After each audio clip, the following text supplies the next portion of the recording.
الحمد لله نحمده ونستعينه ونستغفره ونؤمن به ونتوكل عليه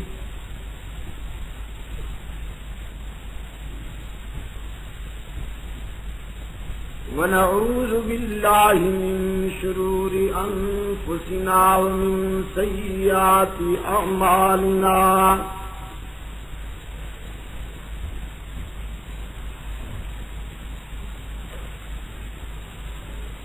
من يهده الله فلا مضل له ومن يضلل فلا هادي له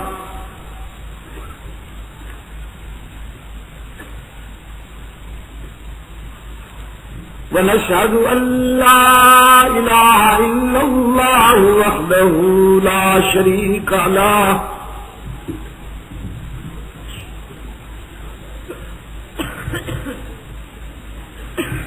ونشهد أن سيدنا وسندنا ومولانا محمدا عبده ورسوله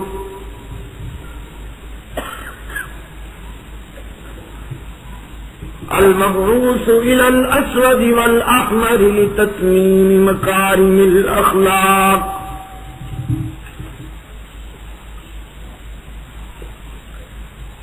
لا يخلق نبي ولا رسول بعده ولا أمة بعد أمته ولا شريعة بعد شريعته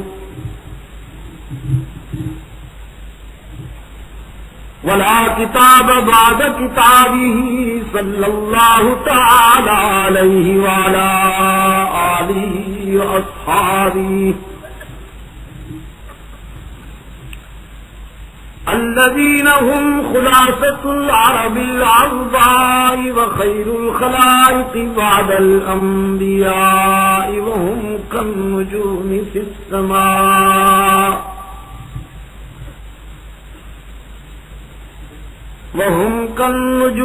السماء للاهتداء والاقتداء وهم مفاتيح الرحمة ومصابيح الغرر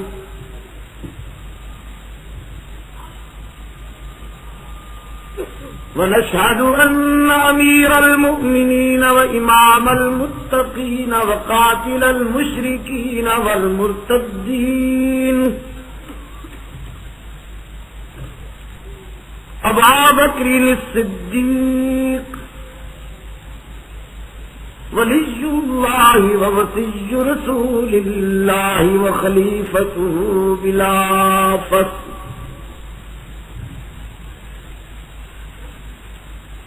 أعوذ بالله من الشيطان الرجيم بسم الله الرحمن الرحيم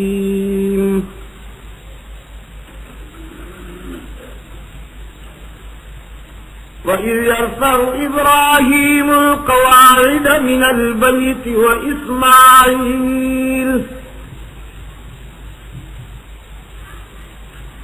ربنا تقبل منا إنك أنت السميع العليم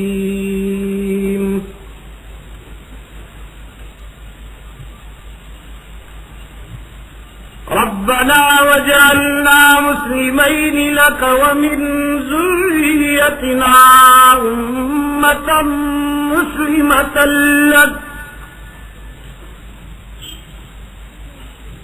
وأرنا مناسكنا وتب علينا إنك أنت التواب الرحيم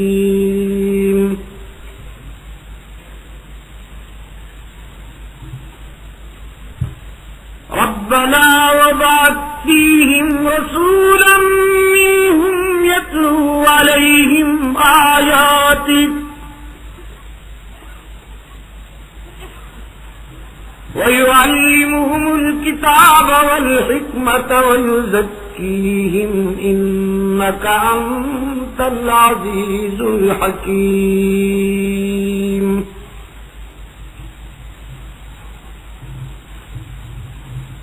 صدق الله مولانا العظيم وصدق رسوله النبي الأمي الكريم ونحن على ذلك لمن الشاهدين والشاكرين والحمد لله رب العالمين.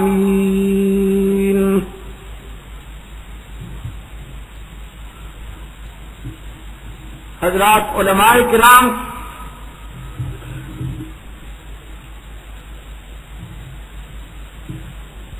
اور کھائی میمن سوسائٹی کے کارکنان، گرامی قدر بزرگوں اور عزیز دوستوں،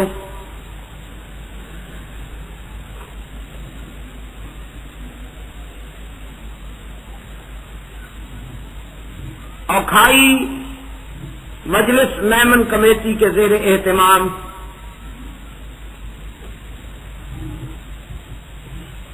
سیرت سرور کائنات علی صاحب الصلاۃ والسلام کے عنوان پر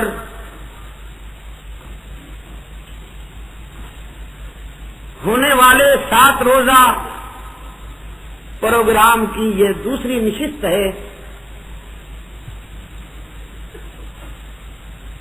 جس میں ہم اور آپ جمع ہیں۔ مجھ سے پہلے میرے رفقا نے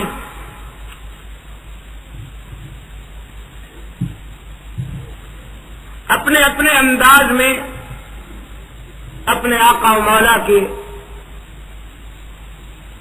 سیرت طیبہ پر اظہار خیال فرمایا۔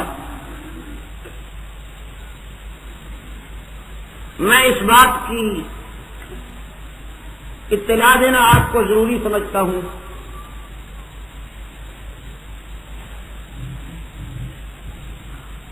کہ میرے اعصاب اور آواز پر تھکان کے اثرات اس قدر ہیں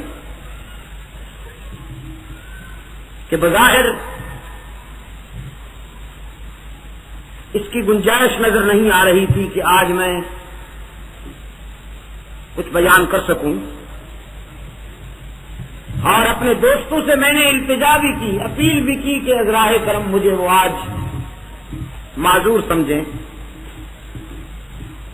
اس لیے کہ رات بہت دیر تک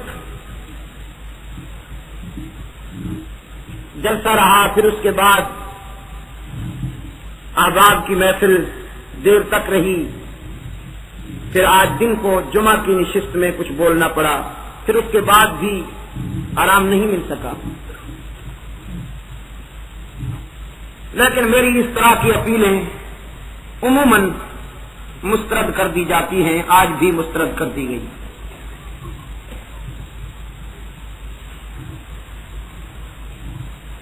اور سچی بات یہ ہے کہ جب ہمارے حاجی صاحب نے یہ فرمایا کہ جو دوست دور دراز سے یہاں پر اس لیے تشریف لائے ہیں کہ وہ آپ کا بیان سنیں گے، جب آپ کو نہیں پائیں گے تو ان کے دل پہ کیا گزرے گی، تو میں نے اللہ سے دعا کی کہ وہ مجھے توفیق دے کہ میں قرآن کا سہارا لے کر آپ سے کچھ باتیں کر سکوں، اس لیے کہ ماضی میں کچھ جبری جدائی رہی ہے، تو اب میں مناسب نہیں سمجھتا تھا کہ اس کو مزید طول دیا جائے۔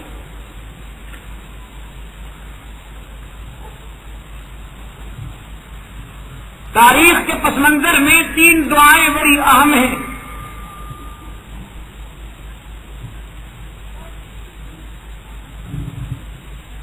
تین دعائیں،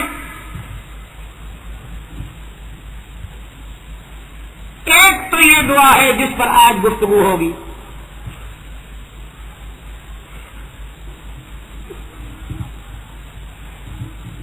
میں ہمارے قاضی حضرت ابراہیم و اسماعیل علیہ السلام کی دعا، جب انہوں نے حق تعالی سے انسانی قافلے کی دائمی قیادت کے لیے رحمت عالم صلی اللہ علیہ وسلم کو مانگا،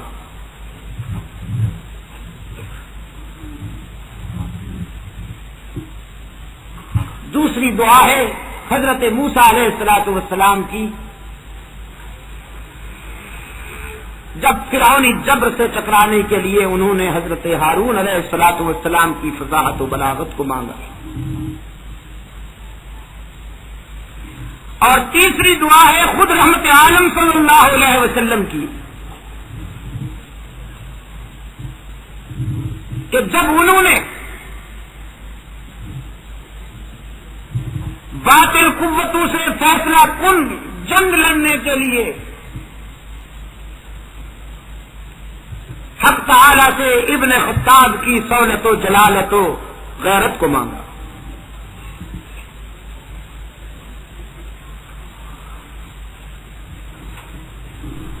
جیسا کہ میں نے عرض کیا، آج کی نشست میں دعائے خلیل پہ گفتگو ہوگی.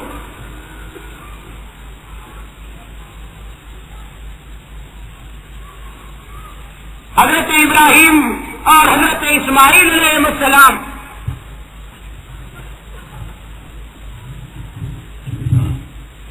انسانی برادری کے فکر و نظر کی تعمیر کا مرکز،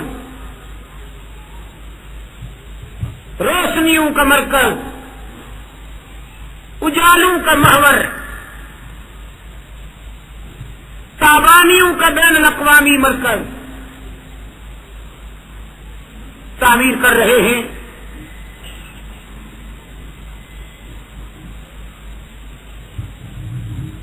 اور پسینے کی بوندوں سے آباد زمین اللہ کے حضور پیش کرتے ہوئے دامن پھیلاتے ہیں.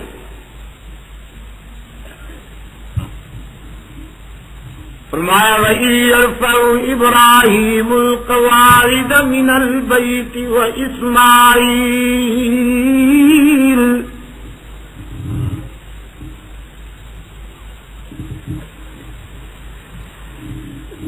جب بنیادیں اٹھا رہے ہیں ابراہیم و اسماعیل اللہ کے گھر کی،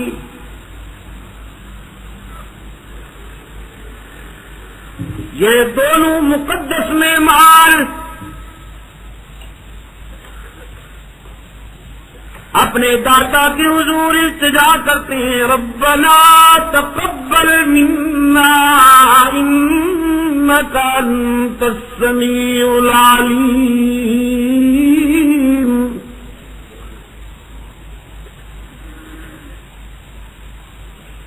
اے ہمارے داتا،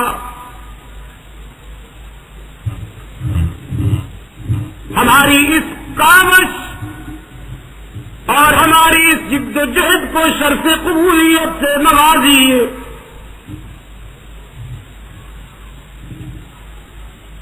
ہم تیرے حضور دامن پھیلائے ہوئے ہیں، ہمارے لبوں پہ تیرے سوا کسی کا نام نہیں، اور کسی کا نام آئے ہی کیوں جبکہ ہمیں یقین ہے انک انت السمیع العلیم،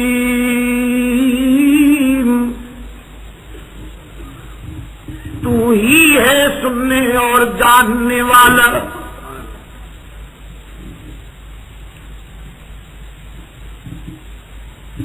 تیرے سوا کوئی انسانی ندار پکار کو سننے والا نہیں، اور تیرے سوا کوئی دل کی دھڑکنیں جاننے والا ہی نہیں. انک انت، یقیناً تو ہی ہے السمیع العلیم، سننے اور جاننے والا.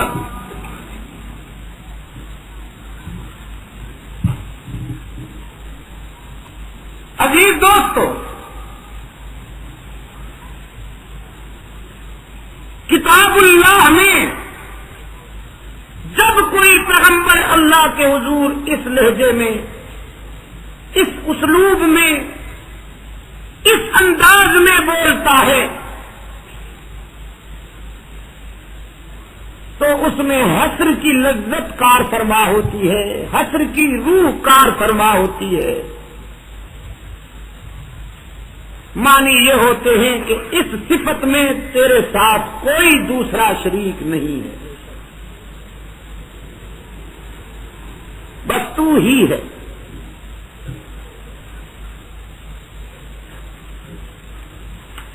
ایک مقام پہ اللہ کے برگزیدہ پیغمبر نے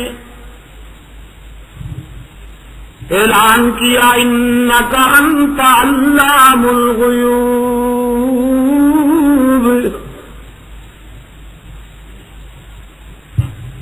اور اعلان بھی اس وقت جب حق تعالی نے وضاحت طلب کرتے ہوئے فرمایا یا عیسی ابن مریم أأنت قلت للناس اتخذوني وأمي إلهين من دون الله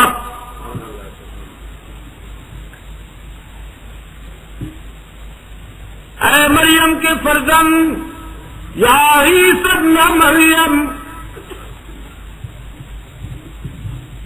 أأنت قلت للناس،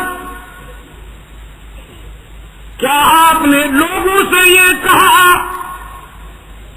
کہ اتخذونی و امی الہین من دون اللہ، کہ تم مجھے اور میری ماں کو الہ بنا لو، خدا کے مقابلے میں ہمیں معبود سمجھ لو، کیونکہ تیرے چاہنے والوں نے، تیرا نام لینے والوں نے تمہارے مجسمے بنائے، تمہیں مشکلات میں پکارا، تمہیں ہر جگہ موجود مانا،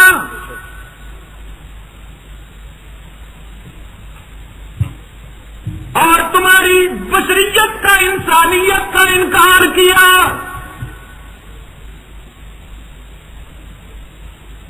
نصرانیوں نے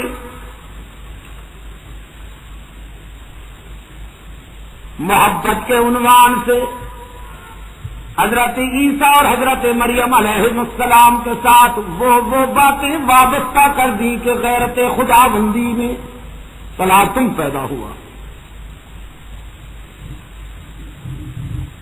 محبت کے عنوان سے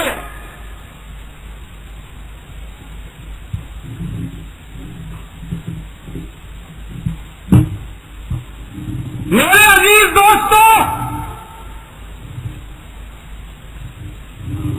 حق تعالی نے حضرت عیسیٰ علیہ السلام سے کہا کیا تم نے لوگوں سے یہ کہا تھا؟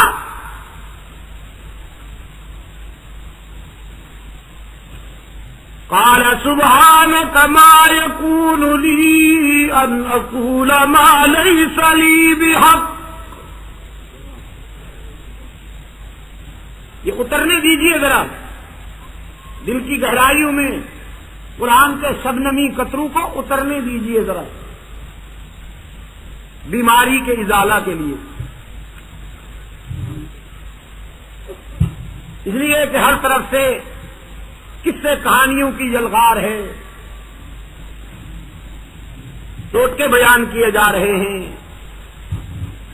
کہیں قصیدہ پڑھا جا رہا ہے، کہیں مرثیہ پڑھا جا رہا ہے، کہیں میلاد اکبری پڑھا جا رہا ہے، اور پڑھتے بھی اس کیون میں ہے کہ جیسے سورہ یاسین پڑھ رہے ہوں۔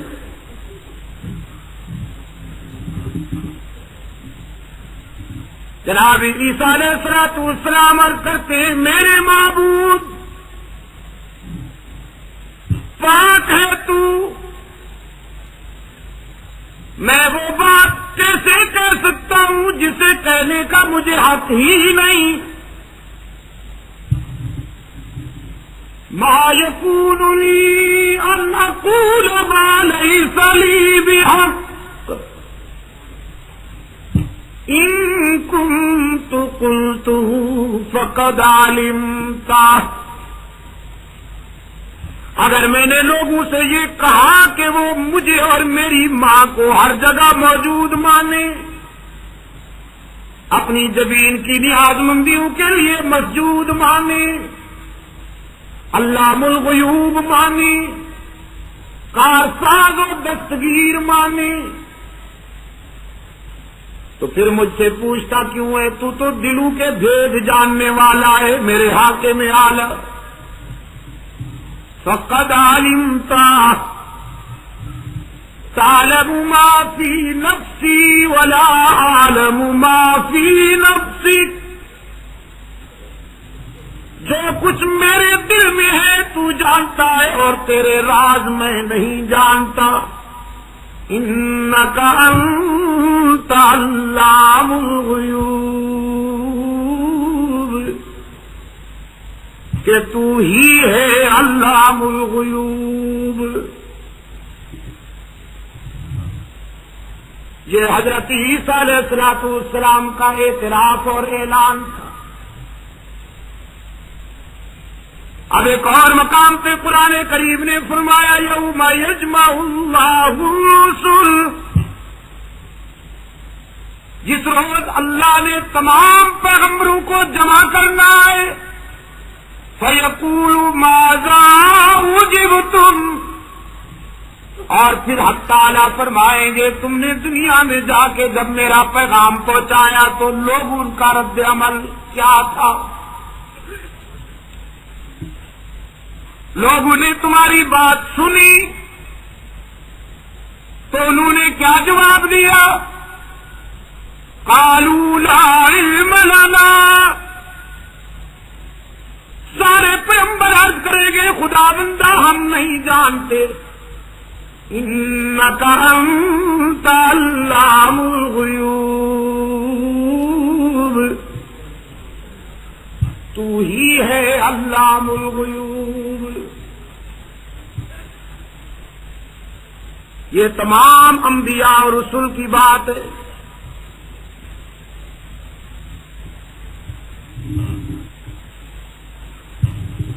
اب حق تعالیٰ نے اپنے محبوب سے فرمایا آپ بھی قرآن کے لہجے میں اعلان کر دیجیے۔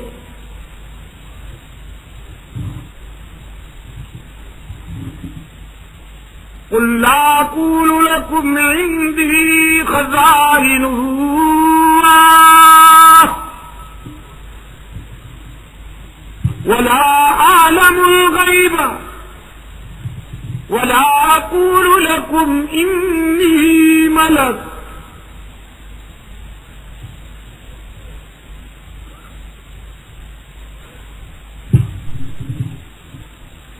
میں یہ بھی نہیں کہتا کہ میرے پاس اللہ کے خزانے ہیں، میں اس کے خزانوں کا مالک و مختار ہوں، نہیں کہتا ہوں۔ اور یہ بھی نہیں کہتا کہ میں علام الغیوب ہوں، اور یہ بھی نہیں کہتا کہ میں نوری ہوں۔ لا اقول لكم عندي خزائن اللہ، میں نہیں کہتا کہ میرے پاس اللہ کے خزانے کی چابی ہے، میں اس کا مالک ہوں، نہ، خزانے اسی کے پاس ہیں، وہ دینے والا ہے، میں تقسیم کرنے والا ہوں۔ مالک و مختار کون ہے؟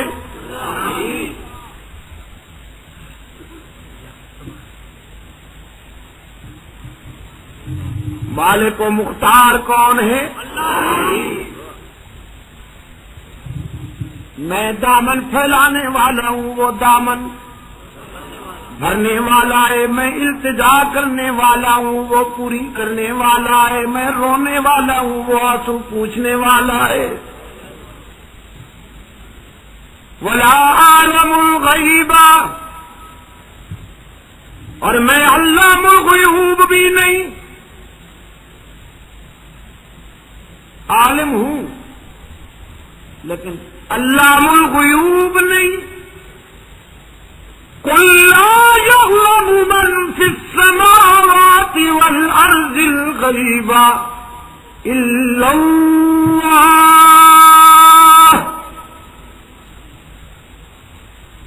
عزیز نوجوانوں، اللہ آپ کو قرآن کے قریب کر دے، قرآن سے وابستہ کر دے، اللہ آپ کے فکر و نظر کو قرآن کے انوار سے منور کر دے۔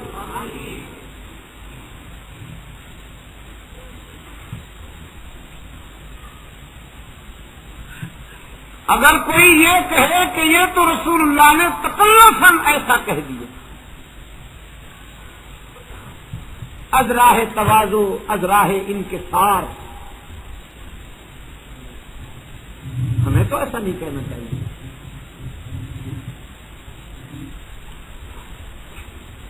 میں نے اس رات کہا ہے دوستوں سے، قرآن میں کوئی تکلف نہیں ہے، دنیا کی کوئی کتاب اتنی کھری نہیں جتنا قرآن کھرا ہے۔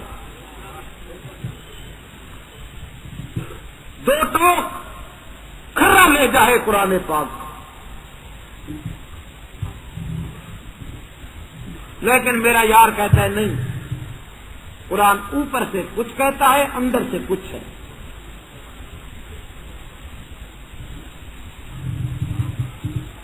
تو میں نے کہا نہیں، قرآن دوغلا نہیں ہے، معاف کیجیے گا، آپ ڈبل فیس ہیں۔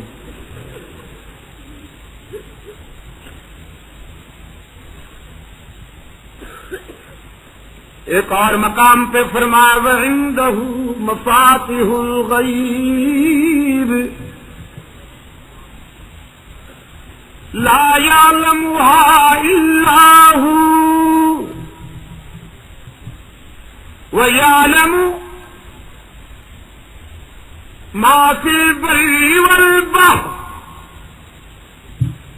وَمَا تَسْقُطُ مِنْ وَرَقَةٍ إِلَّا يَعْلَمُهَا وَلَا حَبَّةٍ فِي ظُلُمَاتِ الْأَرْضِ وَلَا رَطْبٍ وَلَا يَابِسٍ إِلَّا فِي كِتَابٍ مُبِينٍ۔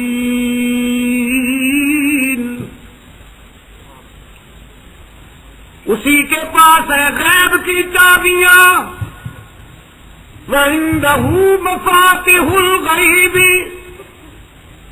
اسی کے پاس ہے غیب کی چابیاں۔ مفتاح الغیب نہیں کہا قرآن پاک نے، مفاتیح الغیب، یہ نہیں کہا کہ اسی کے پاس ہے غیب کی چابی۔ واحد کا صیغہ نہیں آیا، جمع کی بات ہوئی۔ اگر چابی کی بات ہوتی، مفتاح کی بات ہوتی تو یار لوگ کہتے بڑی چابی اس کے پاس ہے، چھوٹی چابیاں ہمارے پاس ہیں۔ ہمارے بزرگوں کے پاس ہیں، آخر یہ بھی تو اللہ کے پیارے ہیں۔ میں نے کہا مولوی صاحب، اللہ کے پیارے ہمارے آنکھوں کا نور، ہمارے دل کا سرور ہے، لیکن خدا نے اپنے پیاروں کو اپنے اختیارات نہیں دے دیے، اپنی کرسی پہ نہیں بٹھا دیا۔ یہ کہتے ہیں نہیں، جو اس کے پاس ہے وہی ان کے پاس۔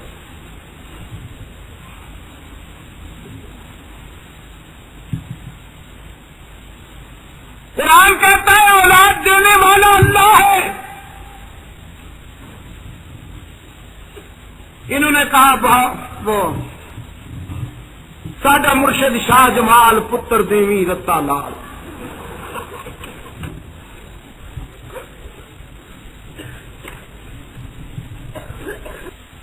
انہوں نے کہا نہیں، انبیاء اور رسول بھی مشکل کشا ہوتے ہیں۔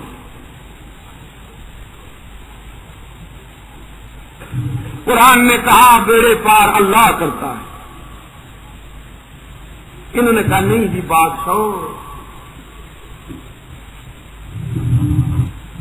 ہمارے بزرگ بھی،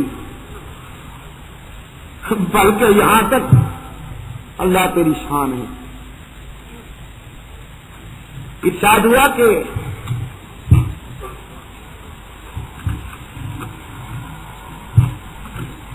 ایک صاحب کشتی پہ جا رہے تھے،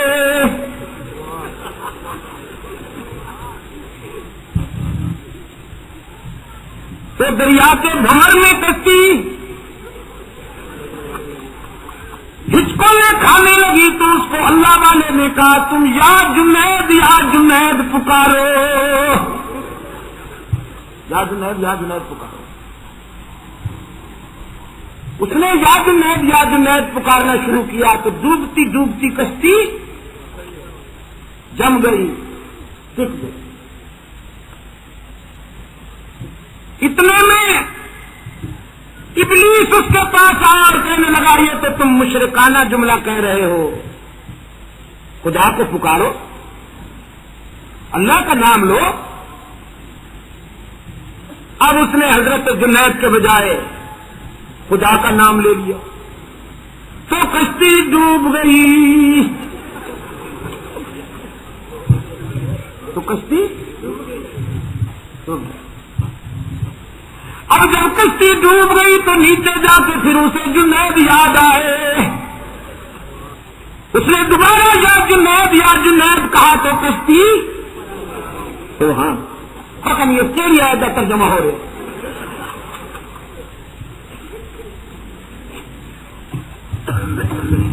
اب جب کشتی تیر آئی اور وہ کنارے پہ پہنچا تو کنارے پہ حضرت جنید اس کے استقبال کے لیے موجود کھڑے تھے۔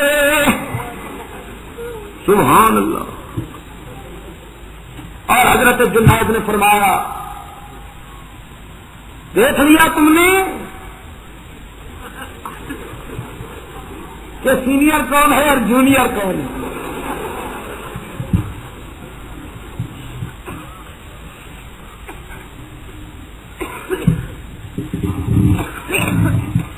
ان پڑھ قوم مل گئی ہے، بیچارے سارا دن جو گھوڑا چلاتے ہیں، کوچوان سامنے بیٹھے ہوتے ہیں، ان کے سامنے مولوی صاحب علم کے دریا بہا دیتا ہے اور سارا علم اسی کے سیکھ۔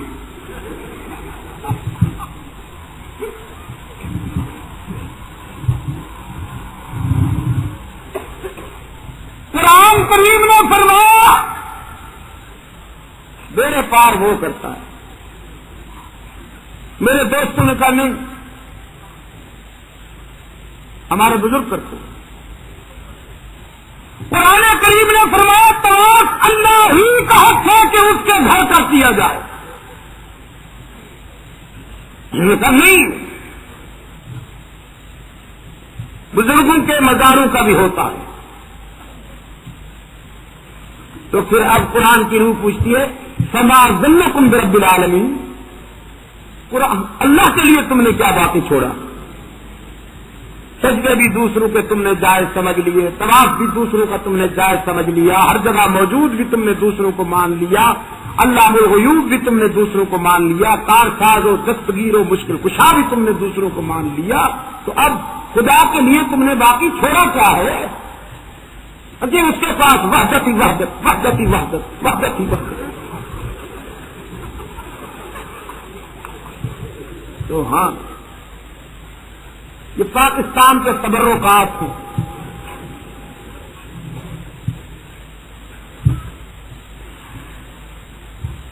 میرے عزیز دوستوں،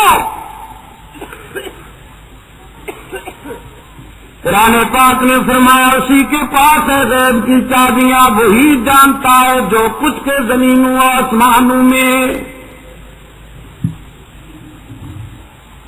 وہی جانتا ہے کہ جو کچھ دریاؤں میں صحراؤں میں درختوں سے گرنے والا کوئی پتا ایسا نہیں جو اس کے علم سے باہر ہو،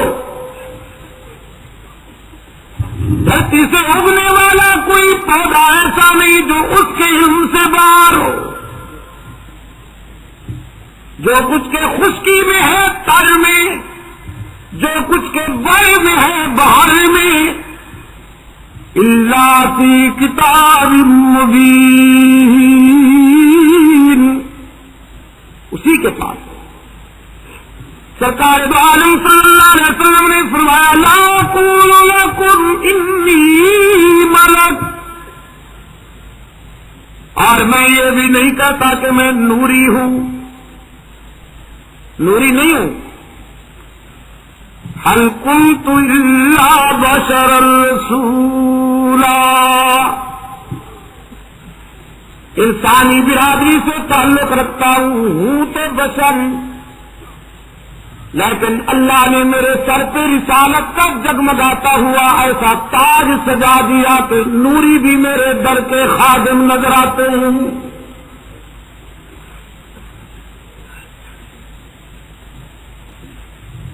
اور میرا دوست کہتا ہے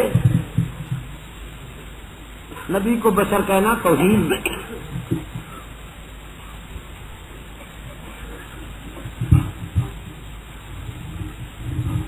آپ دوست حیران ہوتے ہوں گے کہ جب قرآن انبیاء اور رسول کو انسان کہتا ہے بشر کہتا ہے تو ان کو کیا ہو گیا؟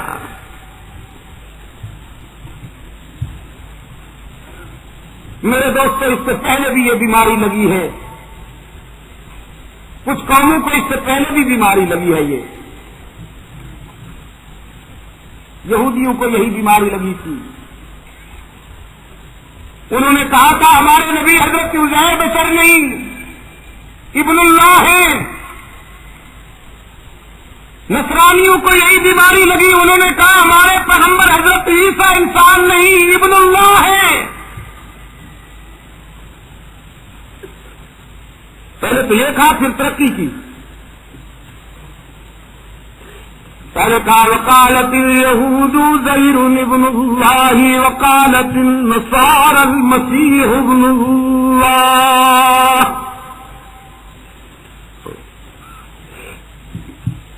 پھر ترقی کی وقالت اليہود والنصارى نحن ابناء اللہ واحباؤہ.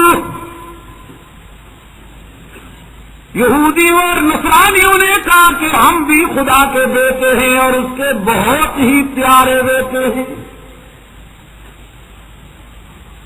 پہلے اپنے نبیوں کو ابن اللہ کہا، پھر خود ابن اللہ بن گئے. پہلے کہا ہمارے پیغمبر خدا کے بیٹے ہیں، پھر کہا ہم بھی. یہ بالکل ایسے ہے جیسے دور حاضر کے بیماروں نے پہلے نبی کو نور کہا پھر خود نورانی ہو گئے.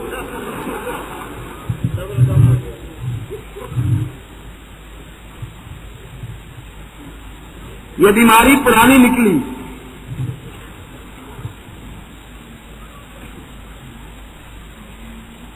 اور میرے عزیز دوستوں، میں تو کہا کرتا ہوں کہ جو انبیاء کی بشریت کا انکار کرتے ہیں، جو انبیاء کی انسانیت کا انکار کرتے ہیں، وہ بدنصیب خود بشر نہیں ہے. پروفیشنل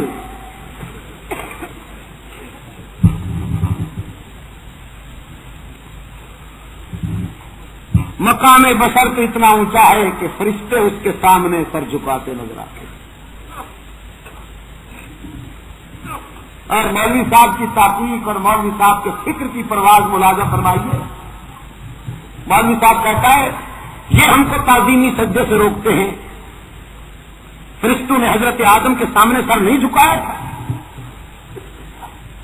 میں نے کہا حضرت مولانا فرشتوں نے تو اس لیے جھکایا تھا کہ اللہ نے حکم دیا تھا. آپ کو اللہ نے کہاں حکم دیا ہے کہ تم بزرگوں کے سامنے سر جھکاؤ؟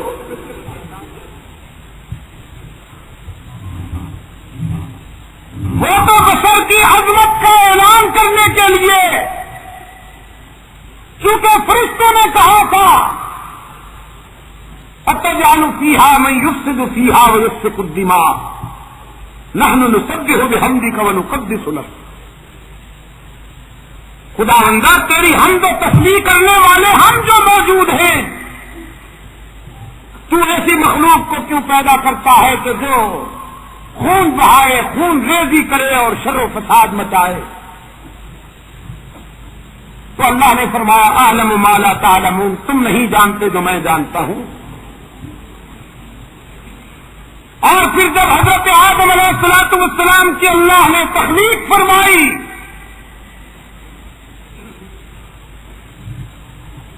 تو اب فرشتوں سے فرمایا اسجدوا لآدم، اب ذرا جھک جاؤ اس کے آگے. فسجدوا الا ابلیس، جھک گئے سب مگر ابلیس نہیں جھکا. حق تعالی نے فرمایا تجھے کیا ہوا؟ تو کہنے لگا اسجد لبشر، کیا میں بشر کا سجدہ کروں؟ اسجد لبشر، کیا میں بشر کا سجدہ کروں؟ خلقتنی من نار وخلقتہ من طین، میں شعلے سے بنایا گیا ہوں اور مٹی سے پیدا ہوا. سجدے کا انکار کر رہا ہے یا بشر کا انکار کر رہا ہے؟ سجدے کا نہیں. اسجد لبشر،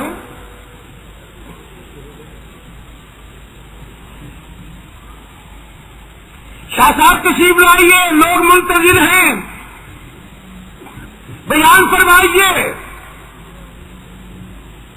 اور میں کہوں کہ میں نہ قالینیں بچھی ہوئی ہیں، نہ گلدستے سجے ہوئے ہیں، نہ خوشبو کا انتظام ہے، نہ پیرنی ہے، نہ قیمہ بھری کچوریاں ہیں. میں ایسی اسٹیج پہ آ کے تقریر کروں؟ تقریر کرنے سے انکار ہے یا اسٹیج کا انکار ہے؟ حضرت پانی پیجیے. میں نے گلاس دیکھا، وہ ذرا گندا تھا، صاف نہیں تھا. میں نے حاجی عبدالستار کو وہ گلاس واپس دیتے ہوئے کہا میں اس گلاس میں پانی پیوں. پانی سے انکار ہے یا گلاس سے انکار ہے؟ قاری صاحب نے اپنی گاڑی پیش کی، شاہ صاحب تشریف رکھیے. میں نے دیکھا وہ پرانے ماڈل کی دم آخری کو پہنچی ہوئی بیچاری مظلوم سی گاڑی ہے. میں نے کہا میں اس میں بیٹھوں. سفر کرنے سے انکار ہے یا گاڑی سے انکار ہے؟ اسجد لبشر، کیا میں اس بشر کا سجدہ کروں؟ سجدے کا انکار ہے یا بشر کا انکار ہے؟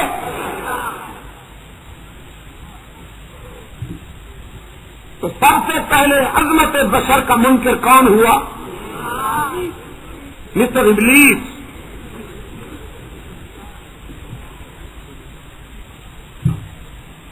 اس کو بشر کی عظمت سمجھ میں نہیں آئی.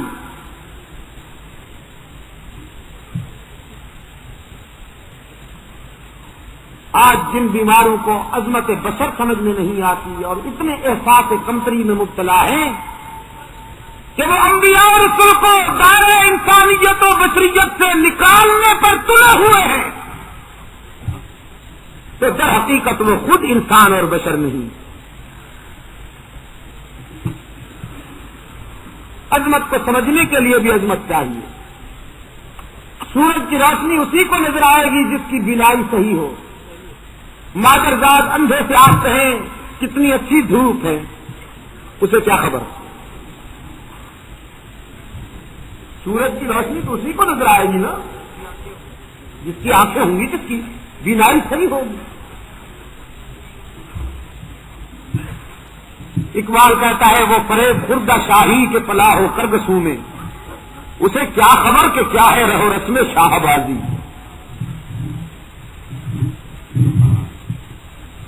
تم شہباز کا اور شاہین کا پتہ کرگس سے پوچھتے ہو تو کرگس کیا جانے شہباز و شاہین کی اڑانوں کو؟ وہ پستیوں میں غلاظتوں میں رہنے والا کرگس، تو جن کی اپنی لائف سٹارٹ ہوتی ہو ڈائننگ روم سے، وایا سلیپنگ روم اور باتھ روم سے فنش، آپ ان سے پوچھتے ہیں انبیاء بشر تھے کہ نہیں؟ جو بیچارے تعویذ گنڈا بیچ بیچ کر بیلنس بنانے کے عادی ہوں، جن کی نظر ہر وقت نادان اور بے علم انسانوں کی جیب پہ ہو، استحصالی ذوق رکھنے والے انہیں کیا خبر کہ مقام بشر کیا ہے.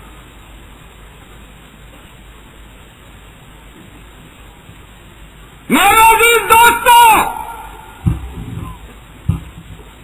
سرکار دو عالم صلی اللہ علیہ وسلم نے یہ بھی اعلان فرما دیا، میں نوری بھی نہیں ہوں، علامہ الغیوب بھی نہیں ہوں، اس کے خزانوں کا مختار بھی نہیں ہوں. خزانوں کا مالک وہ ہے، وہ دیتا ہے، میں تقسیم کرتا ہوں. علامہ الغیوب وہ ہے، وہ عطا کرتا ہے، میں جانتا ہوں.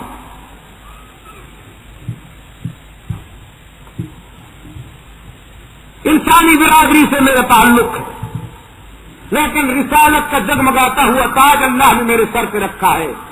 اب میرا سونا بھی پاک ہے، جاگنا بھی پاک ہے، پینا بھی پاک ہے، کھانا بھی پاک ہے، ہنسنا بھی پاک ہے، رونا بھی پاک ہے، میرا اٹھنا بھی پاک ہے، بیٹھنا بھی پاک ہے، میرے زندگی کا ایک ایک لمحہ پاک ہے. لیکن ہوں تو انسان.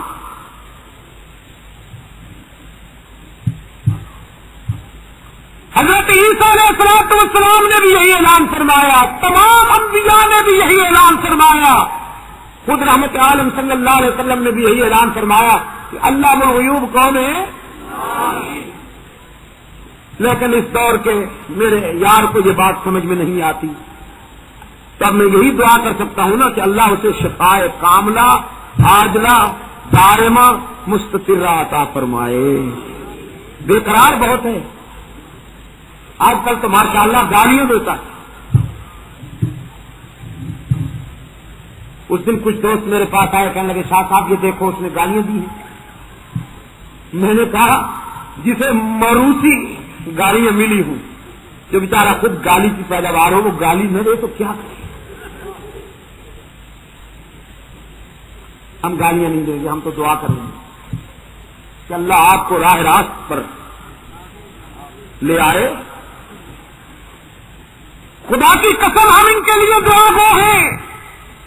کس سے کہانیوں اور چٹکوں کے بجائے اللہ انہیں قرآن سے قریب کر دے. تو ان کی بے قراری کا یہ عالم ہے جناب. جس کا نام محمد الیاس ہو وہ خیال کرتا ہے کہ شاید میں بھی محمد الیاس دہلوی ہوں اور مجھے بھی اسی طرح سے تبلیغی کام کرنا تھا. وہ ایک آدمی کا نام محمد تھا، اسے یہ فہم ہو گیا کہ چونکہ میں محمد ہوں تو مجھے بھی معراج ہونی چاہیے. آخر میں بھی تو محمد. شہری آبادی سے ذرا دور جا کے ایک گھنے درخت کے نیچے جا کے بیٹھے اور کہہ رہے ہیں خدا بندہ محمد آیا ہوا ہے، معراج پہ بلا لے.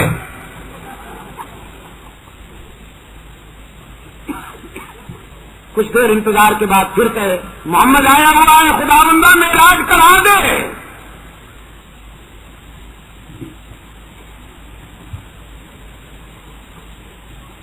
سکول کے لڑکے وہاں سے گزرتے تھے. ایک بچے کی طبیعت میں شرارت تھی. اس نے جب کئی دن اس کی یہ آواز سنی، ایک دن چھپ کے ذرا دور سے اس نے آواز دی کل کراؤں گا.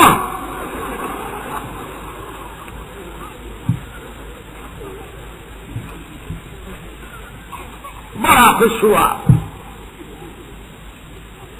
گھر آ کے بیوی سے کہنے لگا تنگ نظر کہیں کی، مذاق اڑاتی تھی میرا، نہیں مانتی تھی تو میری عظمتوں کو. آج خود خدا نے مجھ سے کہا ہے کل کراؤں گا تیرا.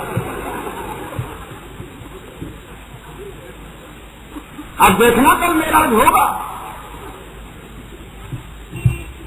تو اسی طرح جلتی رہے گی. تو نے تو ماننا نہیں ہے میری عظمتوں کو. دن بھر تیاریوں میں لگا رہا، رات بھر تیاریوں میں لگا رہا. صبح تیار ہو کے بڑا لمبا جبہ پہن کر اور وہ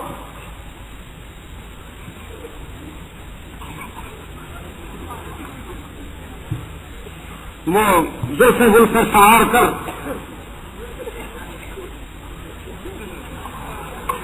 باندھ کر تو تشریف لے گئے. وہاں درخت کے نیچے جا بیٹھے. اللہ میاں تیار ہو کے آ گیا ہوں، معراج کرا دے. وہ لڑکا پہلے سے اوپر چڑھا ہوا تھا درخت.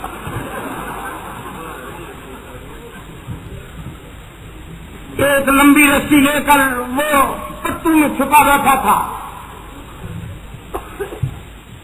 رسی کا اس نے وہ بنایا وہ جو پھنس جاتا ہے پھندا بنا کے اس نے رسی کو لٹکایا. اس کے سامنے لے آ کے کہتا ہے اس کو گلے میں ڈال لو، پھر ہم تمہیں اوپر کھینچ لیں گے. بسم اللہ الرحمن الرحیم کہا، بڑی خوشی کے ساتھ گلے میں وہ پھندا ڈال لیا. اب جو اس نے وہاں سے کھینچنا شروع کیا تو بچہ تھا، اٹھا تو اس سے جا نہیں سکتا تھا ابھی تک. لیکن جب پھندا فٹ ہو گیا اور حضرت صاحب کی آنکھیں نکل آئی، ماہی بہاب کی طرح تڑپنے لگا تو وہ کہتا ہے آج چھوڑ دو پھر کبھی،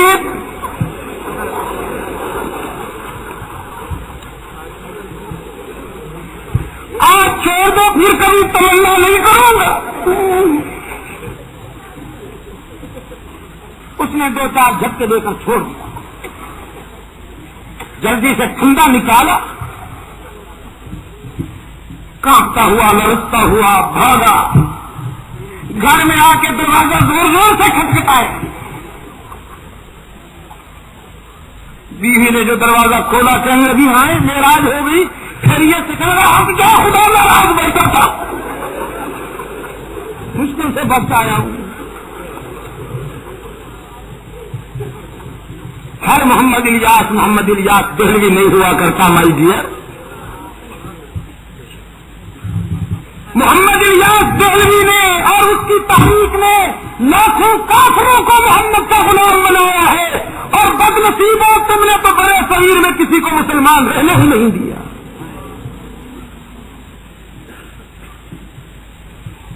وہ رائے گنج میں اجتماع کیا تھا آپ نے، پھر کب ہوگا؟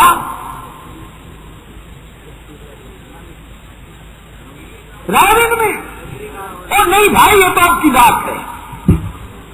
رائے گنج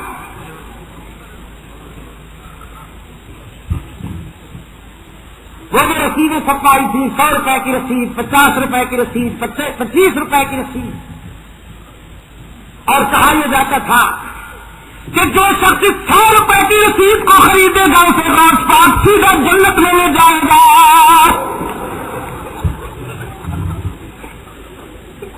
لوٹ لوٹ کر تم کو وہاں پر اجتماع ہوا. کیا اصل میں ہوا یہ میرے دوستوں کی انہوں نے راون میں جا کر بڑے صغیر میں حق و صداقت کے متوالوں پر فتوے لگائے. مجاہدین آزادی کی کردار کشی کی، بطل حریت حضرت مولانا سید اسماعیل شہید رحمت اللہ علیہ، شیخ الہند حضرت مولانا محمود الحسن، حکیم الامت حضرت مولانا اشرف علی تھانوی، شیخ الحدیث حضرت مولانا سید انور شاہ کاشمیری، سید مدنی، مفتی کفایت اللہ، مولانا محمد الیاس مبلغ اسلام رحمت اللہ تعالی علیہ مجمعین، ان کو گالیاں دی. جو بھی آتا تازہ دم ہو کے وہ آستی میں چڑھا کے مجاہدین آزادی کی کردار کشی شروع کر دیتا. تو سننے والے جو سامعین تھے نہیں، اب یہ جو سامعین ہوتے ہیں وہ سارے اپنے تھوڑی ہوتے ہیں. آپ یقین کیجیے یہ جو آپ میرے سامنے ہو تاحت نظر لوگ بیٹھے تو یہ سارے میرے اپنے تھوڑی ہیں. ان میں کئی ایسے ہوں گے کہ جو آپ دیکھنے کے لیے آئے ہوں گے کہ دیکھیں صاحب بڑی تعریف سنی ہے شاہ صاحب کی، کیا کہتے ہیں. اب جب ان کی تقریر ختم ہوئی تو سامعین میں سے اکثر لوگ جو تھے وہ چلے گئے کہ ذرا جا کے دیکھے تو صحیح وہ ہیں کیسے تبلیغی جماعت والے. تبلیغی مرکز میں گئے تو جا کے دیکھا کوئی نماز میں مصروف ہے، کوئی تعلیم سن رہا ہے اور کہہ رہا ہے، کوئی حدیث کا مطالعہ کر رہا ہے، کوئی سجدے میں رو رہا ہے، کوئی کعبے میں آنسو بہا رہا ہے، کوئی رکوع میں استغفار ہے، ایک دوسرے سے کہنے لگے یہ کیسے گستاخ رسول ہے؟ جو 120 میل کی سپیڈ میں حلوے کی پلیٹ چاٹ جائیں وہ عاشق رسول، اور یہ تو ساری رات اللہ کے ذکر و فکر میں گزارتے یہ گستاخ رسول، ان کا اگر قسمت اندیزہ جو اپنا حلوہ معدہ پچانے کے لیے حدیثیں بیان کرتے حضور کو بھی حلوہ پسند تھا،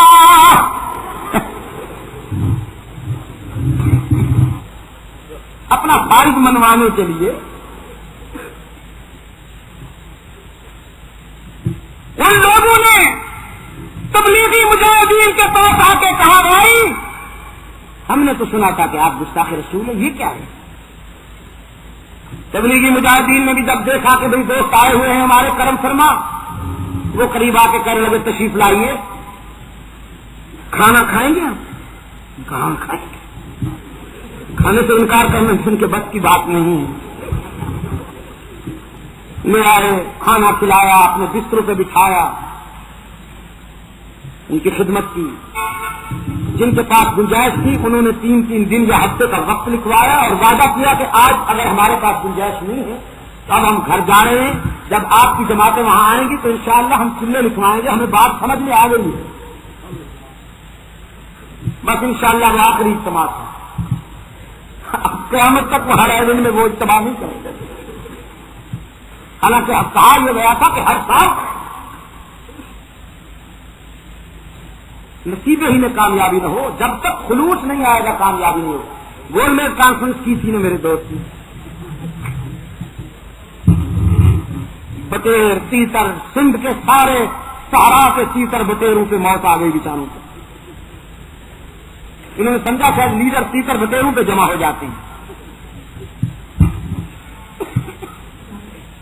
میری جان مفتی محمود بننے کا شوق ہے تو پہلے وہ درخت تو لائیے نا۔ گول میز کانفرنس کیا ہوتی وہ میز ہی گول ہو گئی اور اب خود ہی گول ہو گئی۔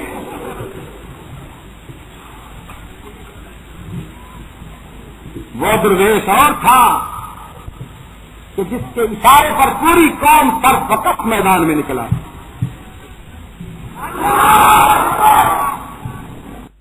نعبد وإياك نستعين،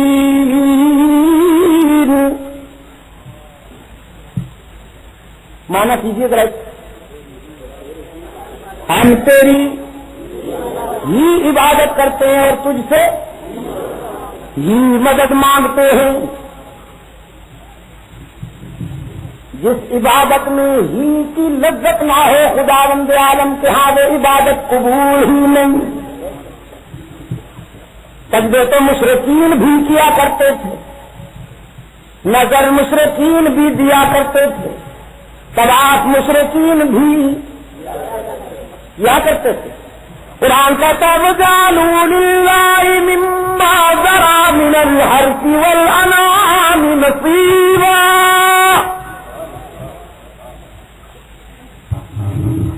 وَجَعَلُوا لِلَّهِ مِمَّا ذَرَأَ مِنَ الْحَرْثِ وَالْأَنْعَامِ نَصِيبًا،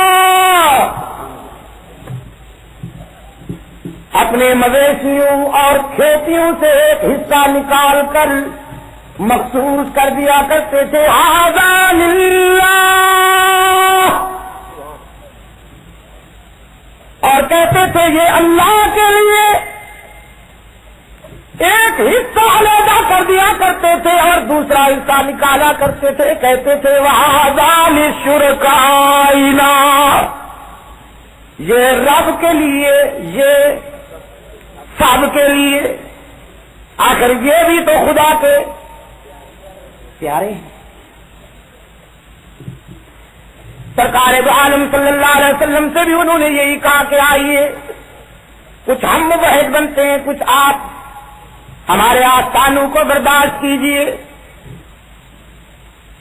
ہم آپ کے ساتھ حج میں شریک ہو جائیں گے، آپ ہمارے میلے میں شریک ہو جایا کیجیے۔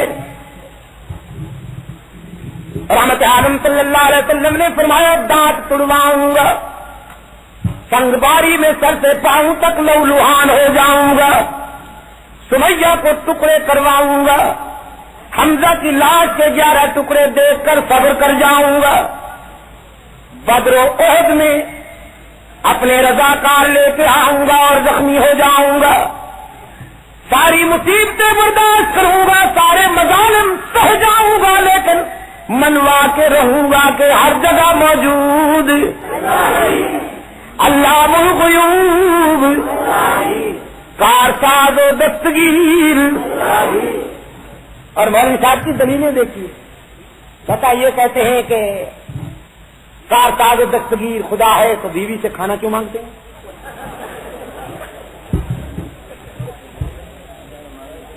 دلیلیں ملاحظہ فرمائیے، رگے گل سے بلبل کے پر باندھتے ہیں۔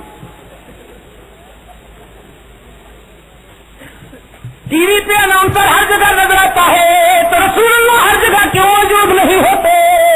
دلیل ہے، برہان ہے۔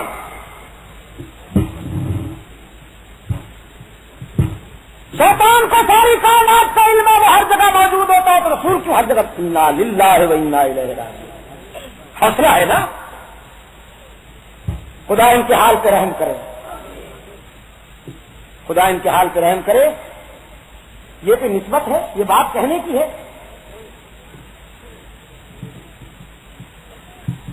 میرے عزیز دوستو، جس عبادت میں ہی کی روح کا فرمان ہو، اللہ کے ہاں وہ عبادت قبول ہی نہیں۔ جھگڑا کل بھی یہی تھا، آج بھی یہی ہے اور آئندہ بھی یہی رہے گا۔ ایک جنس کہتی تھی، ایک جنس کہتی ہے کہ اللہ کا بھی سجدہ، اور ایک طبقہ کہتا تھا، کہتا ہے اور کہتا رہے گا کہ اللہ کا ہی سجدہ۔ ایک جنس کہتی تھی، کہتی ہے کہ اللہ بھی ہر جگہ موجود ہے، اور الحمدللہ ہم انہی میں سے ہیں، خدا ہمیں انہی کے ساتھ حشر میں معشور فرمائے۔ ہم جب تک جیئیں گے کہتے رہیں گے، اور اللہ کی عطا کردہ توفیق سے انشاءاللہ حشر میں بھی خدا کے سامنے یہی کہیں گے کہ ہماری جبین کی نیاز مندیوں کے لیے سچا مسجود ہر جگہ موجود، علام الغیوب، کارساز و دستگیر، حاجت روا و مشکل کشا، یا اللہ بھی انک انت السمیع العلیم، تو ہی ہے سننے اور جاننے والا۔ کیا مطلب؟ تیرے سوا کوئی سننے والا نہیں، تیرے سوا کوئی جاننے والا نہیں، وہی سنتا ہے جسے تو سنائے، وہی جانتا ہے جسے تو بتائے، تو نہ بتائے تو کوئی جان نہیں سکتا۔ تو نے نہیں بتایا، بیٹا کنویں میں موجود ہے، اور حضرت یعقوب کنعان میں رو رو کے آنکھیں سفید کر بیٹھے ہیں۔ مولوی صاحب کہتے ہیں نہیں جانتے تو تھے، بس اوپر اوپر سے رو رہے ہیں۔ جانتے تھے، اوپر اوپر سے رو رہے ہیں۔ انا للہ و انا الیہ راجعون۔ پھر وہی بات دوہراؤں گا معذرت کے ساتھ، انسان کسی اور کو سمجھنے کے لیے اپنے ضمیر کا آئینہ دیکھتا ہے۔ یہ بیچارے خود دوغلے ہیں، انبیاء کے بارے میں بھی یہی نقطہ نظر۔ انا للہ۔ میرے عزیز، نہیں جانتا تھا پیغمبر خدا نے یہ راز نہیں بتایا۔ وَبِيَضَّتْ عَيْنَاهُ مِنَ الْحُزْنِ، روتے روتے آنکھیں سفید کر بیٹھے۔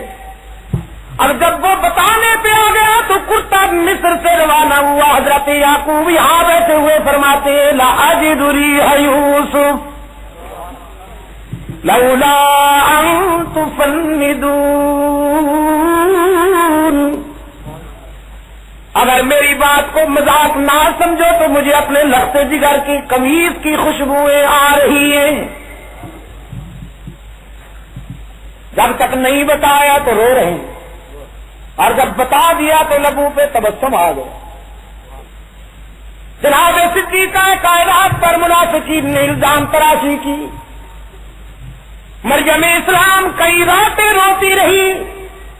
صحابہ کرام نے رحمت عالم صلی اللہ علیہ وسلم سے یہ نہیں فرمایا کہ حضور آپ تو عالم الغیب ہیں، آپ تو سب کچھ جانتے ہیں، عائشہ کو رلانے کی بھی ضرورت نہیں، ہمیں بھی تڑپانے کی ضرورت نہیں، بتائیے کہ اصل صورت کیا ہے. مگر نہیں، صدیقہ بھی رو رہی ہے. صدیقہ کے سچے فرزند بھی اشکبار ہیں. خود رحمت عالم صلی اللہ علیہ وسلم بھی کبیدہ خاطر اور محزون ہیں. جب اللہ کی طرف سے اطلاع آ گئی تو حضور کے لبوں پہ مسکراہٹ، صحابہ کے چہرے بھی شگفتہ اور صدیقہ بھی خوش ہو گئی. یہودیوں کی سازش پر حضور اکرم صلی اللہ علیہ وسلم سے انہوں نے طائفہ ایک وقت بھیجا حضور کی خدمت میں کہ کچھ مبلغین روانہ کیجیے، وہ آئے اور ہمارے علاقے میں اسلام کی تبلیغ فرمائے. رحمت عالم صلی اللہ علیہ وسلم نے 70-80 کے قریب قیمتی قاری مبلغین روانہ کر دیے. وہ آگے جا کے سازش کا شکار ہو کر شہید ہوئے. تو پھر حضور نے جان بوجھ کے انہیں ہلاکت کی طرف بھیجا.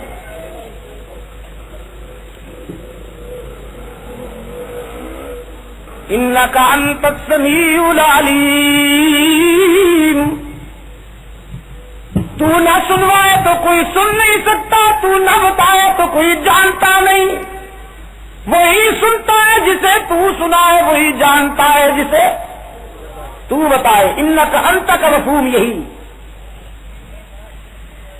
اور اب حضرت ابراہیم و اسماعیل علیہ السلام نے کچھ اور التجاؤں کے بعد ہاتھ بلند فرمائے.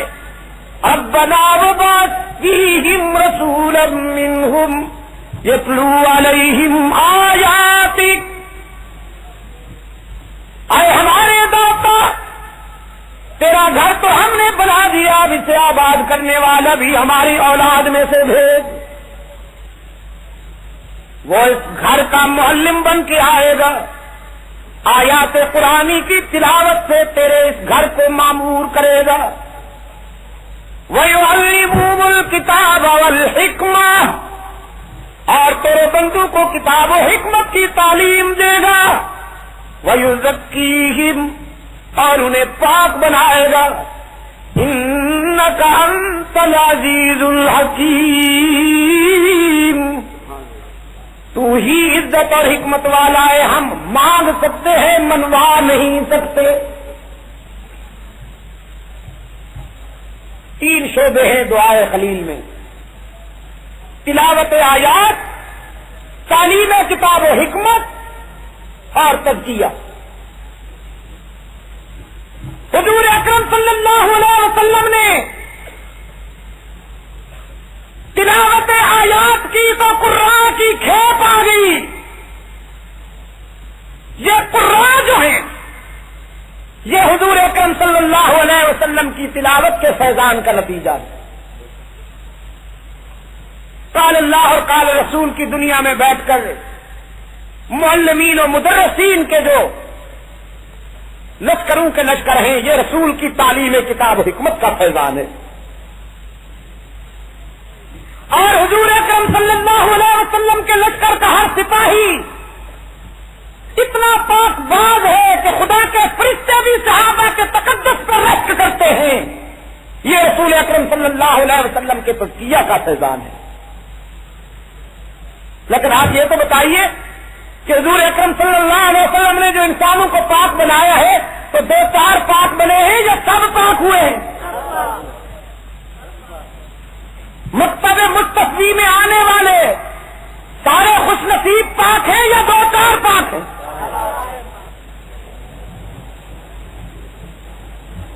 لکھنؤ کی فیکٹری نے تو یہ اصطلاح دی ہے آپ کو کہ بس 5 ٹن پاک ہے. 5 ٹن پاک. سنیے، حضرت علی پاک،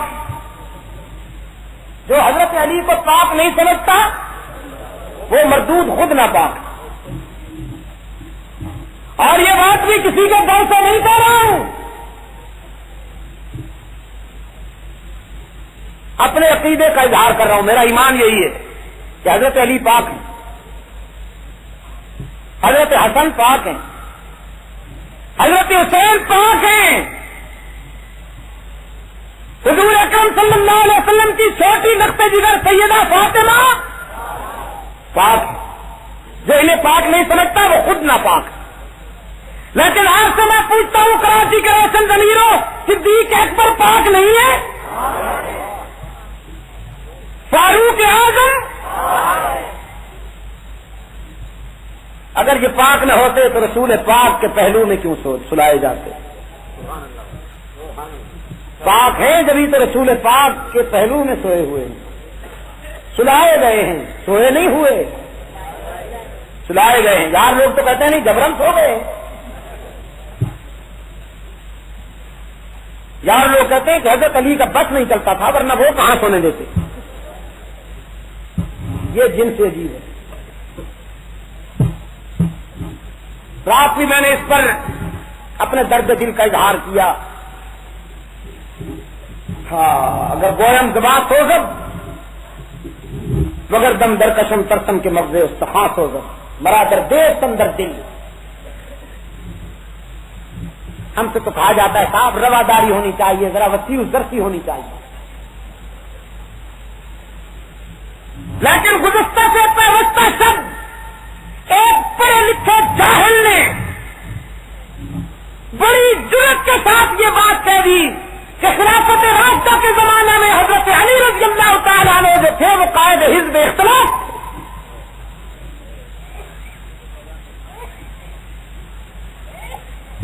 پہلی بات تو یہ ہے کہ مغرب کی کوٹ سے جنم لینے والی جو اپنا ڈیموکریسی، اس کو خلافت راشدہ کے دور سے نسبت دینا پہلے درجے کی جہالت. اسلام کے جمہوری مزاج سے ناواقفیت کی انتہا ہے. اور پھر حضرت علی رضی اللہ تعالیٰ عنہ جیسے اسلام کے جلیل القدر فرزند، بہادر، سرفراز، خدا کے سوا کسی سے نہ ڈرنے والا مجاہد، اس کے متعلق یہ کہنا کہ وہ قائد حزب اختلاف تھے، یہ صرف دور خلافت راشدہ ہی کی نہیں، خود حضرت علی کی بھی توہین. حضرت علی رضی اللہ تعالیٰ عنہ حزب اختلاف کے قائد نہیں تھے، وہ صدیق و عمر عثمان کے مشیر تھے، وزیر تھے. ان کے مشورے اور ان کی آراء کے مطابق نظام چلتا رہا. میں نے رات بھی کہا ہے، آپ کے اس عظیم اجتماع کے ذریعے بھی اس فروغ خوردہ تک یہ بات پہنچانا چاہتا ہوں قابل رحم دوست تک. مجھے افسوس ہے کہ صحافی برادری سے اس کا تعلق ہے اور یہ میں رعایت کر رہا ہوں کہ اس کا نام نہیں لیتا. پھر یہ نہ کہا جائے کہ صاحب یہ ہمارے اخبار کی اشاعت کو فروغ کرنے کے لیے، محدود کرنے کے لیے اس طرح کی باتیں کی گئی ہیں. چلیے نام نہیں لیتا، لیکن سنیے، ٹپکتی ہے اداؤں سے، برستی ہے نگاہوں سے، عداوت کون کہتا ہے کہ پہچانی نہیں جاتی. میرے جذبات پہنچا دیجیے سوائیت کے اس ایجنٹ تک کہ دور خلافت راشدہ میں اپوزیشن لیڈر کا اگر کسی نے کردار ادا کیا ہے تو وہ ابن سبا ہے. رسول اللہ کے زمانے میں جس نے اپوزیشن لیڈر کا کردار ادا کیا ہے وہ کعب ابن اشرف یہودی اور اس کے بعد عبداللہ ابن ابی، وہ کعب ابن اشرف جو کنگ آف عرب ہونے کے خواب دیکھا کرتا تھا، یتیم مکہ کے انقلاب کی جوانی دیکھ کر مایوس ہو گیا. لیکن سانسیں کرتا تھا. زبردست سانسیں جاری ہوا کرتی تھی اس کی. رحمت عالم صلی اللہ علیہ وسلم نے ایک مرتبہ اپنے غلاموں سے کہا تم میں سے کوئی ایسا نہیں ہے کہ جو اس موذی کو درست کر دے. تو کعب بن اشرف کا بھانجا حضرت محمد بن مسلمہ کھڑا ہوا. یہ سجیلا نوجوان اس کی جوانی تھی اس کی. محمد بن مسلمہ صحابہ کرام میں سے وہ خوش نصیب ہے کہ جس کی جوانی پر پیغمبر نے اعتماد کیا. ہاں یہ جوان ہونا کوئی جرم نہیں ہے. اگر کوئی بوڑھا نہیں ہے بیچارہ اور اس کی داڑھی سیاہ ہے اور جوان ہے تو اس پر اعتماد کیا جا سکتا ہے اگر اسے اللہ صلاحیت اور استعداد عطا فرمائے.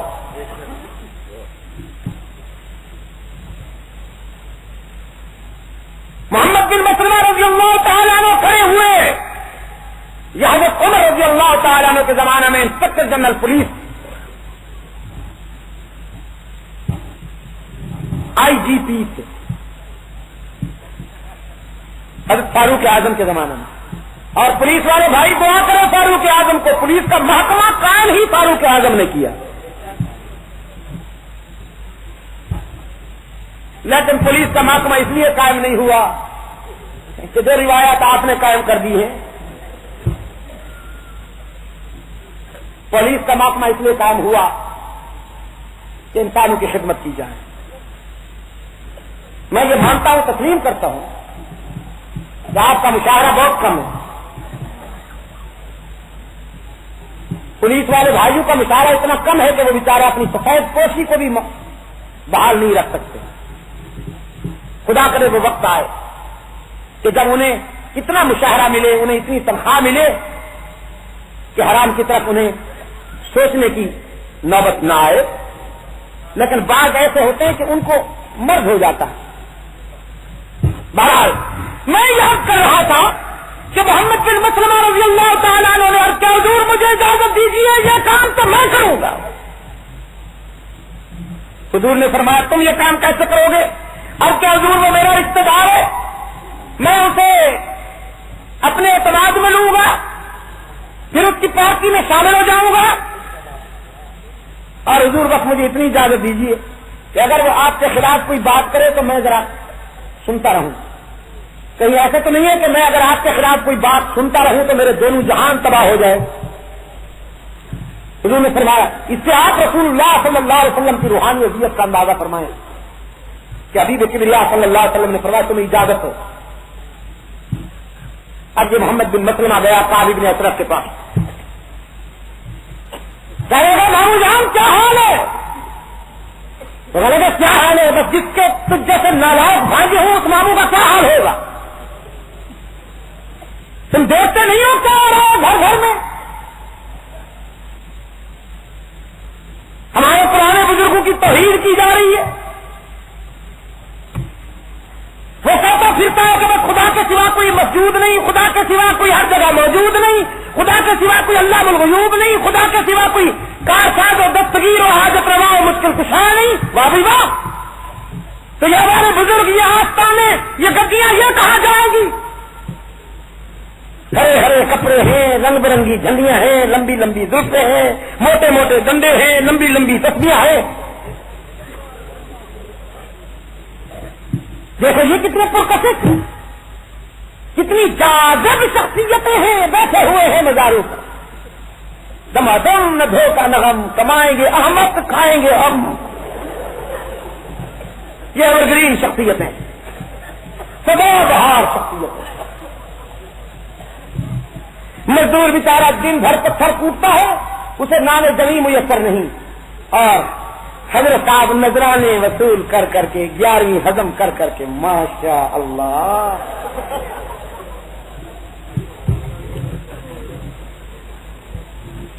اور کہا کیا جاتا ہے یہ تو مقدر کی بات ہے. اللہ نے تمہارے دل کالے کر دیے, ہماری راتیں روشن کر دی ہیں, تو تقدیر کی بات نہیں مسٹر, یہ تقدیر نہیں, یہ لوٹ مار ہے. اور قریب ہے یارے روز محشر, چھپے گا کشتوں کا خون کیوں کر جو چپ رہے گی زبان خنجر لہو پکارے گا آج کیوں. جہاں اس دور کے ملانروں اور سنگ دل جاگیرداروں نے مزدوروں کسانوں اور محنت کشوں کا استحصال کیا ہے اس استحصال میں اس جنس کا بھی بہت بڑا حصہ ہے جو 100 روپے کا تعویذ بیچتے ہیں. جتنا زیادہ دو گے اتنا وزنی تعویذ ہوگا. 500 والا لکھوں یا 1500 والا, کرولا والا لکھوں, ڈاک فن والا لکھوں, مزدہ والا لکھوں یا کرانا والا. غریب بیچارہ پریشان ہے, نادان ہے بیچارہ, اسے پتہ نہیں ہے. وہ سمجھتا ہے کہ شاید یہ ان کی تعویذ فروشی سے ٹھیک ہو جاؤں گا. یہ جو کچھ مانگتا ہے وہ بیچارہ وہی دیتا ہے. اس نے کہا کہ تجھ جیسے بھاگے جس مانگوں کے ہوں اس کا کیا حال ہوگا. محمد بن مسلمہ نے کہا بے فکر رہو ہم ساتھ ہیں. بعد میں کہا کرتے تھے جب میں نے کہا نا ہم ساتھ ہیں تو میں نے دل میں کہا محمد عربی کے ساتھ ہیں. خدا بندہ تو گواہ ہو جا کہ میرا دل بیمار نہیں ہے. میں نے کہا ماں باپ بے فکر رہیے ہم ساتھ ہیں. جس کے ساتھ آپ بے فکر رہیے, بتائیے آپ چاہتے کیا روز چاہتا نہیں ہوں. میں نے نوجوانوں کی ایک کھیت تیار کی ہے, ریہرسل کرواتا ہوں ان سے. جب تیار ہو جاؤں گا تو پھر ایکشن ہوگا. محمد بن مسلمہ نے کہا میں اسی لیے حاضر ہوا ہوں, مجھے بھرتی کیجیے, قبول فرمائیے, دیکھو پھر کیا جوہر دکھاتا ہوں. انہوں نے کہا شاباش. اسے اپنی تلوار دی. چلو تم بھی ریہرسل کیا کرو. کچھ راتیں ریہرسل کرتا رہا نوجوانوں کے ساتھ, ان کو سکھاتا رہا شمشیر زنی. پھر ایک رات محمد بن مسلمہ مست ہو گیا, تلوار چلاتا ہے ادھر سے ادھر, ادھر سے ادھر گھومتا ہوا. قریب آیا طالب نے صرف بڑے غور سے دیکھ رہا ہے کہ واہ واہ میرا بھانا تو بڑا شاندار تلوار چلاتا ہے. قریب آیا تلوار ہلاتا ہوا آ کر اس کا کام تمام کر دیا اور اس کا سر قلم کر کے رسول اکرم صلی اللہ علیہ وسلم کی خدمت میں حاضر ہوا. عرض کیا قائد محترم کام تمام کر کے آ گیا ہوں. یہ پہلا پوزیشن لیڈر ہے اسلام کا, اگر یہ استعمال ہو سکتی ہے. دوسرا عبداللہ ابن ابی اور اس کے بعد عبداللہ ابن سبا اور اس کی ذریت.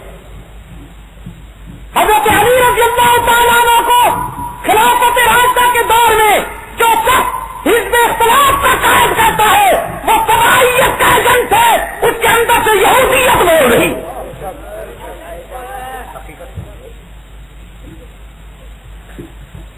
اس کا اہل سنت و جماعت سے کوئی تعلق نہیں. تو میرے عزیز دوستوں میں اور سے پوچھتا ہوں, پہچانیے ان لوگوں کو, ان لوگوں کو پہچانیے. آج کل خمینی ازم کا پرچار کرنے کے لیے بھی بہت کچھ کیا جا رہا. میں زیادہ تو کچھ کہہ نہیں سکتا ہوں, اس لیے کہ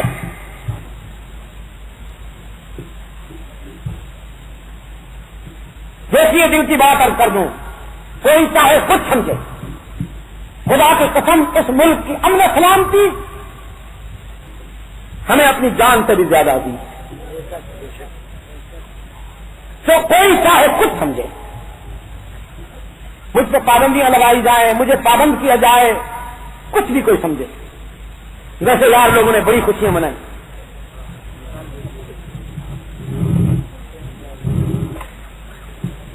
مطالبے کیے کہ پابندی برقرار رہنی چاہیے, اس لیے کہ پھر وہ آ گیا تو ہمارا پیار نہیں جلے گا. اور ہم پہ جب پابندیاں لگی تو ماشاء اللہ شیر بن گئے. میں نے کہا شیر ہوتے ہی ایسے ہیں کہ دوسرے کو بند کر کے پھر تم نے ہار مانگے. اور کوئی ایک نے جا کر راول پنڈی میں کہا میں نے حضرت غوث پاک سے کہہ کر پابندی لگوا دی ہے. حضرت غوث پاک سے کہا تو میں نے کہا اب سنیے, میں نے غوث پاک سے کہ خدا سے التجا کر کے حاضر ہو گیا اور انتظامیہ سے بھی کہتا ہوں میں ایک مذہبی جماعت کا خادم ہوں، مذہبی جماعت کا خادم ہوں. میری زندگی کا مشن صرف اور صرف یہی ہے کہ میں صحابہ اہل بیت کی عزت و ناموس کا پتھر اٹھا کر گلی گلی میں پہنچوں اور ان نفوس قدسیہ کی عظمت سے ترانے بلند کروں.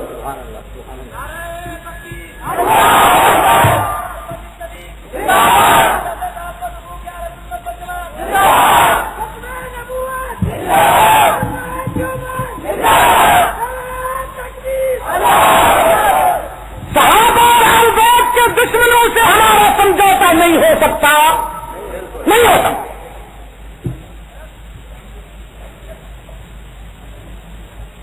جو لوگ آپ کو جا کے کہتے ہیں کہ ان کو پابندی لگاؤ،